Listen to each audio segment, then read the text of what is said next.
Your ancestry does not dictate that's you. What this judge told a young defendant wasn't a sentence. It was advice that stuck with everyone in the room.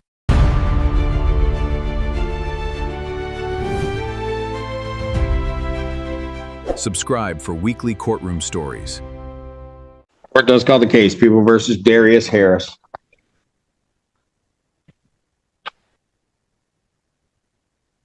Bridget Coons on behalf of Mr. Harris. State your name for the record. Darius Harris. Your Honor, this time and date set up for sentencing. I have reviewed the pre-sentence investigation with the client. We have no material changes, additions, or omissions. At this time, we would ask the court to adopt the recommendation. Sir, is there anything you'd like to tell me before I do impose sentence? Yes, sir. I just want to say to the court, prosecutor, I appreciate taking your time out. When I first came up here, I don't know if you remember, I told you I wasn't trying, I was guilty. Not a bad person or a bad guy. Everybody got a pass, but I just think a racial slur directed to me got under my skin and got the best of me. Apologize about wasting your time because that's something I could have handled better, but it just got under my skin. I truly apologize. I think I told you I didn't think of you necessarily as a bad person. I just at the moment I work so hard coming from my family tree, my grandfather, things of that nature. I'm still no excuse. Supposed to have to conduct yourself in a certain way in public. I work hard not to be called that. I work hard not to be looked upon that. I'm a very smart young man. I'm a CNC programmer and CNC operator. But when I was called that, it just kind of got under my skin. But that's not the way you handle stuff, and I understand that. I know that. Just not the way you handle it. You knew that before it happened. And I just let it get under my skin. Wasn't Yeah. the right way. And I'll just say this to you.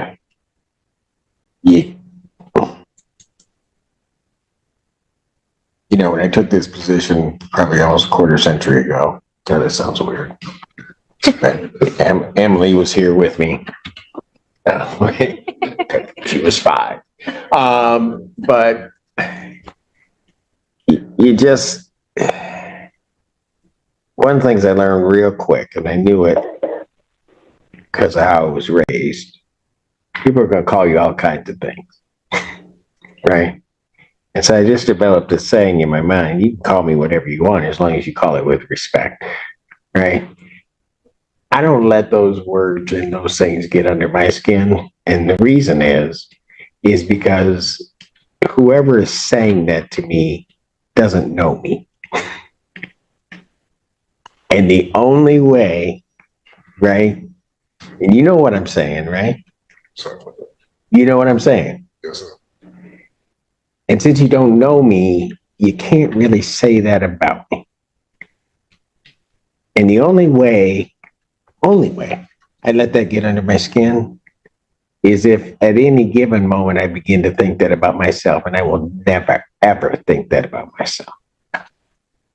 Yes, sir. So I'm telling you, young man,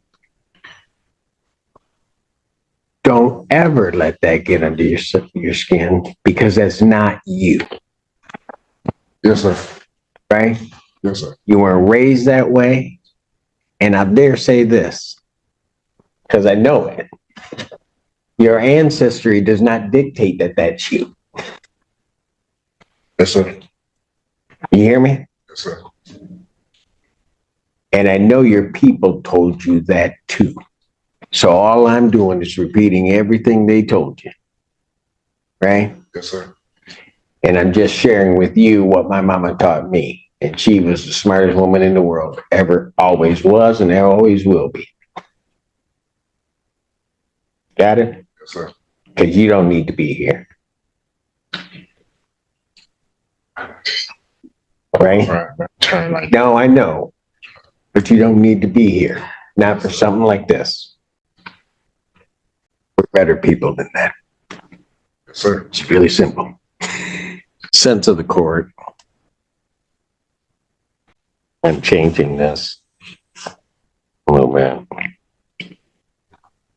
Sense of the court. I'm going to place you on 6 months prosecutor deferred sentence. I'm going to order $555 fines and court costs. I'm waiving all of those costs except 125 of those costs. Probation oversight fees would then be reduced because of the probationary period to $180. When do you think you can get all that paid, young man? I was trying to pay it today. My check and direct deposit first thing in the morning. I get paid. Get it paid by this Friday, the 1st. Yes, sir. There should be no use of alcohol, recreational marijuana, or any illegal substance. Should be subject to random testing as requested by probation. You are to complete an anger management class. You're to do that within 60 days. You're not to have any contact, no assault or threatening or intimidating behavior. You're not to possess any weapon, firearm, ammunition, or anything fashioned to be a weapon.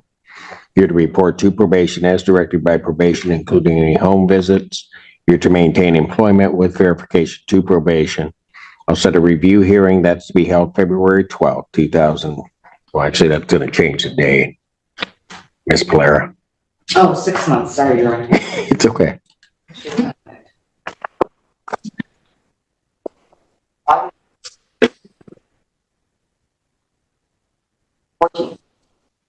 The review date will be August 14th, 2024, 9 a.m. I'll order 93 days in jail that is suspended. Out there, just act like the prince that you are, my friend. Yes, sir. Thank you. Work on getting that. You'll have that right here before you leave the court, okay? Yes, Your Honor, I have a request. Is it possible to have a mutual no contact order? Because my client and his wife is outside, by the way. He's so scared that to the point that he wants to move out and go to a different city. Okay, but here's the thing. I don't have any, every day sir, by these people. sir, I do not have any authority over complaining witnesses in a case. I can't give a mutual restraining order. I don't have the power to do that. I have no authority over the complainants in this case. I mean, obviously, if there's some harassment going on or some other issues, I think you call law enforcement. But you're the individual charged with in this case. These are just allegations. You have a right to trial. You have a right to be proven guilty beyond a reasonable doubt. All of those things apply. I'm sure your attorney has discussed those rights with you. We will make sure that this case moves through the system. I mean, it's in everybody's best interest while cases like this are pending because the situations are always volatile. It's an assaultive allegation that everybody stay away from everybody. Okay, but I don't have authority over complainants in the case. I only have jurisdiction over Mr. Martinez.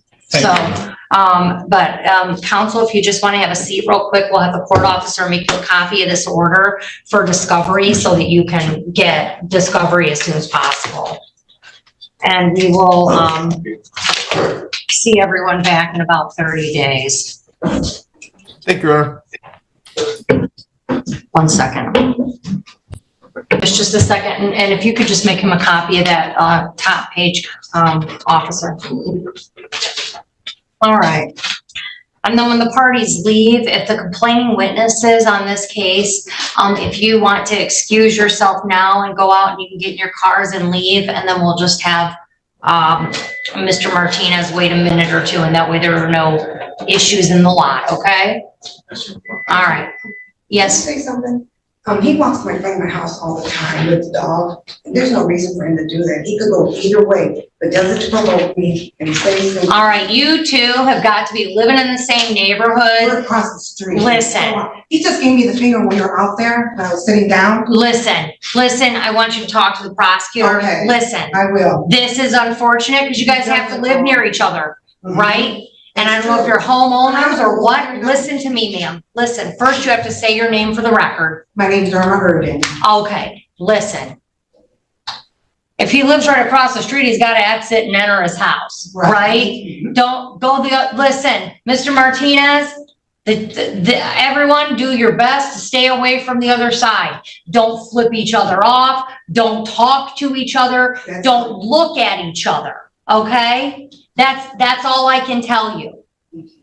But I won't have the volatility in my courtroom. This is when I say my courtroom, it's the people's courtroom. This is your courtroom. Everybody's entitled to have due process and a hearing, and whether it's a trial or depending on a formal hearing, depending on what type of hearing it is, everyone has a right to be heard, but I'm not going to tolerate, Right. everybody has to deal with each other. If you live that close to each other, that's all I can tell you. Don't go near each other. Avoid each other like you have the plague or the other person has it. I got a question. Now, when I walk my dog and he's following me, sneaking up, putting his lights off, coming behind me. So what do I do? What am I gonna do about that? Calm down. Sir, you were in a courtroom. Listen to me. You guys, calm down. Stay away from each other. You're going to end up with everybody charged. You're going to end up with things like this. The volatility, it's going to just escalate. Sit calm. Listen, I'm telling you all, stay away from each other. Don't look at each other. Don't follow each other. Don't talk to each other. Don't breathe near each other. Both sides. Got it? All right. Yes. We're all set. I'm going to ask the complaining witnesses to exit, and that way there are no issues in the courtroom. Thank you, Judge. All right. Thank you. Darius Harris appeared before the judge for sentencing after his attorney confirmed there were no material changes needed to the previously reviewed pre-sentence investigation report and asked the court to adopt its recommendations.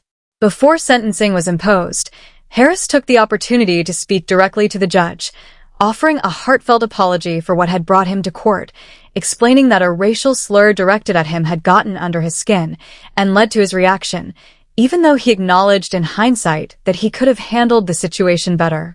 He spoke about the pressure he felt to conduct himself a certain way given his family background, his grandfather's example, and his own hard work as a CNC programmer and operator, expressing frustration that despite that effort, he had still been subjected to that kind of language and had let it affect him in a way he knew wasn't right. The judge responded not with a typical scolding, but with a deeply personal and reflective message, sharing that early in his own career, he had learned that people will call you all kinds of things, and that the only way those words could truly hurt someone is if they began to believe them about themselves. He told Harris directly that because the people saying such things don't actually know him, their words carry no real truth, and firmly stated that Harris's ancestry does not dictate who he is as a person, encouraging him to hold on to that understanding and never let anyone's ignorance define his self-worth. Drawing on wisdom he credited to his own mother, the judge emphasized that Harris was clearly a better person than the situation that brought him into the courtroom, and that incidents like this simply weren't necessary for someone of his character and work ethic. Following this exchange, the judge placed Harris on a 6-month deferred prosecution sentence, imposing $555 in fines and court costs, though he waived a significant portion of those costs down to $125, along with reduced probation oversight fees of $180 given the shortened probationary period. Additional conditions of the sentence included prohibitions on alcohol, recreational marijuana, and illegal substances with random testing subject to probation's discretion, a requirement to complete an anger management class within 60 days, no contact, assault, threatening, or intimidating behavior toward others, no possession of weapons or firearms, mandatory reporting to probation including potential home visits, and maintained verified employment, with a review hearing scheduled for August 14th. The judge closed the sentencing portion of the hearing on a warm note, telling Harris to carry himself with dignity moving forward, before the proceedings shifted to an unrelated matter involving a separate defendant, Mr. Martinez, and an ongoing neighbor dispute where the defense attorney requested a mutual no-contact order between Martinez and the complaining witness. The judge explained that the court lacked authority to impose restrictions on the alleged victim, only on the defendant himself, and urged both parties, who apparently lived near each other, to avoid all contact, provocation, or interaction as the case proceeded toward its next hearing in approximately 30 days.